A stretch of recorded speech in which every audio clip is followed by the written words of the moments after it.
Hello guys. मैं आज आपको एक चीज़ तो एकदम क्लियर कर दूंगा कि अगर आप जब भी लोन ले रहे हैं तो आपको वो फ्लोटिंग में लेना है या फिक्स में लेना है, क्योंकि इन दोनों में ही बहुत बड़ा डिफरेंस होता है। अगर आपने कोई भी गलत डिसीजन ले लिया तो डेफिनेटली आपको आगे चल के बहुत ज़्यादा नुकसान हो सकता है। तो वीडियो को पूरा देखिएगा और वीडियो को लाइक करके चैनल को सब्सक्राइब ज़रूर कर लीजिए। सबसे पहले हम ये बता देते हैं कि जब भी कोई लोन लेता है तो दो चीज़ें बैंक आपको ऑफर करता है कि आप रेट जो होता है, रेट ऑफ इंटरेस्ट जिस पे बैंक चार्ज करता है आपसे, जो भी लोन अमाउंट आपको देता है उस पे बैंक इंटरेस्ट चार्ज करता है। तो और वो दो टाइप के इंटरेस्ट होते हैं, एक आपका फ्लोटिंग रेट ऑफ इंटरेस्ट होता है, एक आपका फिक्स्ड रेट ऑफ इंटरेस्ट होता है।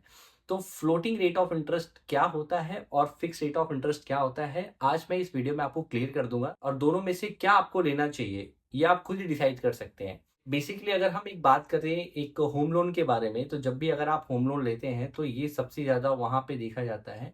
उसका रीज़न ये होता है कि बहुत बड़ा लोन होता है, लोन का टेन्योर बहुत ज़्यादा होता है। तो फ्लोटिंग रेट ऑफ इंटरेस्ट सबसे पहले अगर मैं बताना चाहूँ, तो फ्लोटिंग रेट ऑफ इंटरेस्ट की अगर मैं बात करूँ, तो फ्लोटिंग रेट ऑफ इंटरेस्ट आपका वो रेट ऑफ इंटरेस्ट होता है जो कि आरबीआई के ऊपर डिपेंड करता है। इट्स मीन आरबीआई का रेपो रेट प्लस बैंक का प्रॉफिट मार्जिन, ये आपका होता है फ्लोटिंग रेट ऑफ इंटरेस्ट। क्योंकि बैंक ने आपको पैसा दिया तो डेफिनेटली बैंक भी कहीं से पैसे लेते हैं, तो बैंक ने जो पैसा लिया वो आरबीआई से लिया है, तो आरबीआई ने जो रेट चार्ज किया है बैंक से वो चार्ज करता है 5.5%। और बैंक उस पे अपना प्रॉफिट मार्जिन लगाकर आपको लोन देता है। ये आपका हो जाता है floating rate of interest. Let suppose 5.5 का as of now repo rate चल रहा है होम लोन में, और उस पे प्रॉफिट मार्जिन 2% एटलीस्ट अगर वो रखता है तो आपको जो रेट हो जाएगा वो 7.50 का हो जाएगा फ्लोटिंग रेट ऑफ इंटरेस्ट पे। इस फ्लोटिंग रेट ऑफ इंटरेस्ट पे बहुत ज्यादा बेनिफिट्स भी होते हैं, वो मैं आपको अभी क्लियर कर देता हूँ। बट उससे पहले मैं आपको एक बार फिक्स के बारे में बता देता हूँ, फिक्स रेट ऑफ इंटरेस्ट क्या होता है। फिक्स के नाम से ही आपको पता चल रहा होगा कि आपका जो रेट ऑफ इंटरेस्ट है वो एकदम कांस्टेंट होगा। मतलब उसमें कोई भी अप्स एंड डाउन आपको देखने को नहीं मिलेगा। अगर आरबीआई रेपो रेट चेंज कर रहा है तो डेफिनेटली उस फिक्स रेट ऑफ इंटरेस्ट पे कोई भी इम्पैक्ट नहीं पड़ेगा, क्योंकि बैंक ने आपको वो जो रेट दिया है वो फिक्स्ड करके दिया हुआ है। अगर आरबीआई ने उसको अप किया कभी भी अपना रेट ऑफ इंटरेस्ट, तो उसका इम्पैक्ट आपको फ्लोटिंग पे दिखेगा, बट उसका इम्पैक्ट आपको फिक्स में नहीं दिखेगा, क्योंकि आपका एक सर्टेन टेन्योर के लिए आपका जो रेट ऑफ इंटरेस्ट होगा वो कांस्टेंट यानी कि फिक्स कर दिया जाएगा।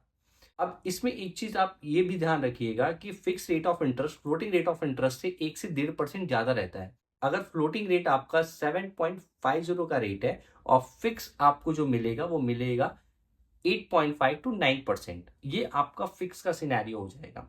फिक्स में हमेशा रेट ज्यादा होता है, रीजन उसका सिर्फ यही होता है कि कल को रेट अगर अप हो गया तो आप बराबर में आ जाओगे, तो फिक्स और फ्लोटिंग का कोई मतलब नहीं होगा। और फिक्स होम लोन या फिक्स में कोई भी रेट नहीं लेता है, बहुत ही रेयरली 0.11% ही होते हैं ऐसे लोग जो होम लोन फिक्स पे लेते हैं, अदरवाइज कोई भी नहीं लेता है फिक्स रेट ऑफ इंटरेस्ट। उसका रीजन ये है कि एक तो फ्लोटिंग रेट ऑफ इंटरेस्ट पे आपका कोई भी प्री पेमेंट कोई भी पार्ट पेमेंट के चार्जेस नहीं लगता है, और फिक्स में आपका प्री पेमेंट भी लगेगा और फोर टू चार्जेस भी आपका लगेगा।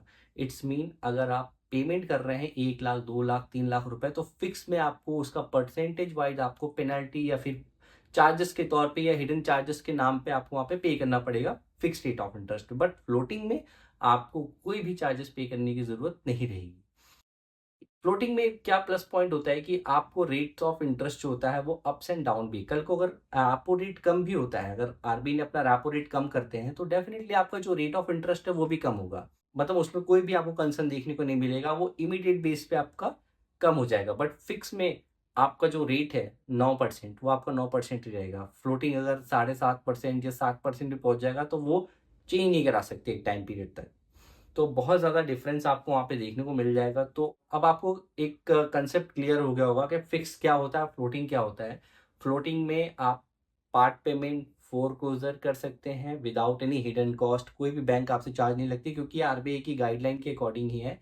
आरबीआई की गाइडलाइन के अकॉर्डिंग कोई भी पार्ट पेमेंट कोई भी प्री पेमेंट पे चार्जेस नहीं ले सकता है। एंड पैरेलली फिक्स में आपका कुछ बैंक परसेंटेज वाइज चार्ज लेते हैं, वो आपको लोन एग्रीमेंट में ही वो आपको क्लियर कर देंगे। करेक्ट।